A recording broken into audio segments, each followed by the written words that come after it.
One of the biggest questions that I get is around whether platonic touch even exists for adults.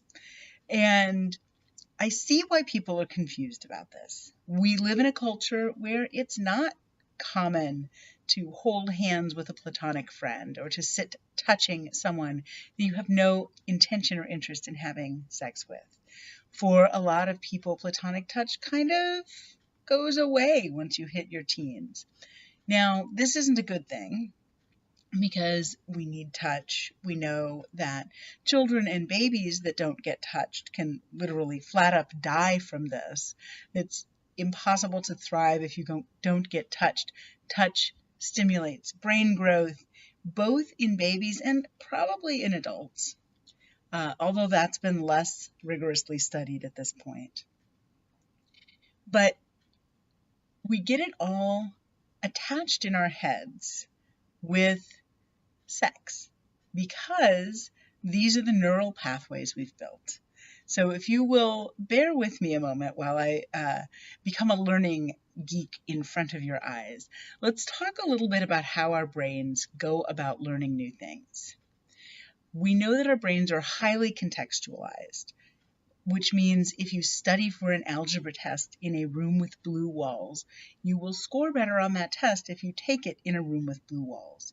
When our brain learns a thing, it takes in all of the sensory input around it and adds that into the package. This is why we get the phrase, our issues are in our tissues. Because when we have traumatic or tragic or troubling events, our brain notices all the things about how our body is positioned and what we're doing physically and maps them all in together, just like it maps blue walls in with math problems. And then when you repeat a certain experience a bunch of times, or even if you have it just once, if it's highly emotionally charged, or you're paying very, very close attention to it, then you end up with what we call a myelinated pathway, a bunch of nerves that are used to firing at the same time. And so they get this sheath, a myelin sheath, physically kind of tied together.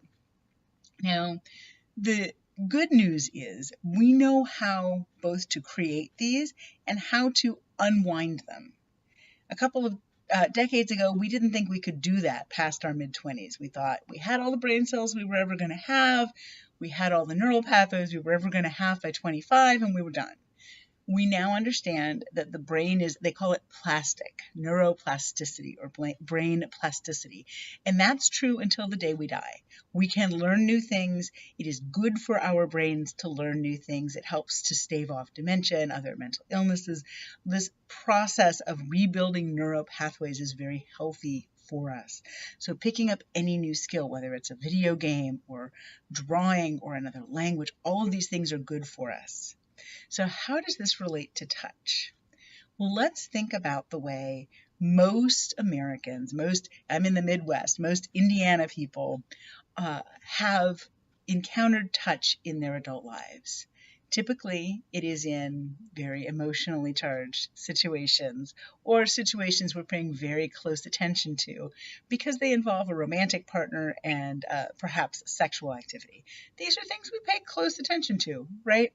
But we can be in a situation where our brain assumes that is the only thing we're ever going to do when we start having some kind of physical contact with another person, that's always only going to lead to sex. Now, this is a little sad to me because platonic touch has a lot of places in our lives. The example I use most often when someone says, well, platonic touch isn't real, it's like, have you never hugged a friend in grief? Have you never been in a situation where you are struggling with a crisis or a death or something else that is tragic and someone gives you a hug? You have experienced platonic touch there because there's no sexual intent. So we know that this is a thing that exists, but it's also not a thing we are paying a lot of attention to in a positive way.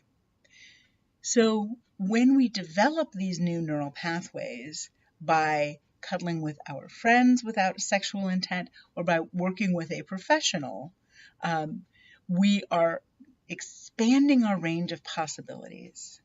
One of the things that I often hear from people in marriages or in relationships where they don't get a lot of touch is that their touch needs are maybe higher than their partner's, but also that when they go to touch their partner, the assumption is this is going to lead to sex. And if the partner doesn't want sex, then just don't touch me, because they don't know there's another option.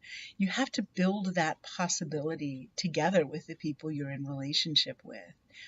But if it's not a thing your brain is used to, it's harder to build that new possibility, right?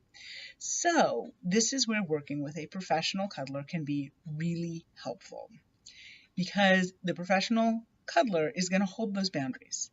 Even if your brain and your body get a little confused and think, oh, well, this is touch, so it's going to lead to sex, you're going to have support in creating that boundary and in holding to that boundary, because you've got the person you're working with is going to help you do that.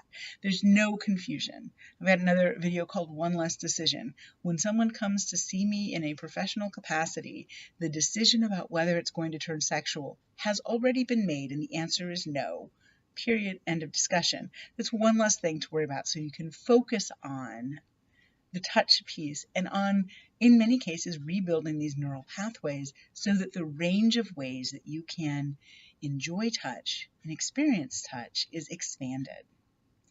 So this is how the brain all works together with touch to make it a healthy thing for you to incorporate into your lives. And I appreciate you listening to my sort of geeky rant here. Thank you very much.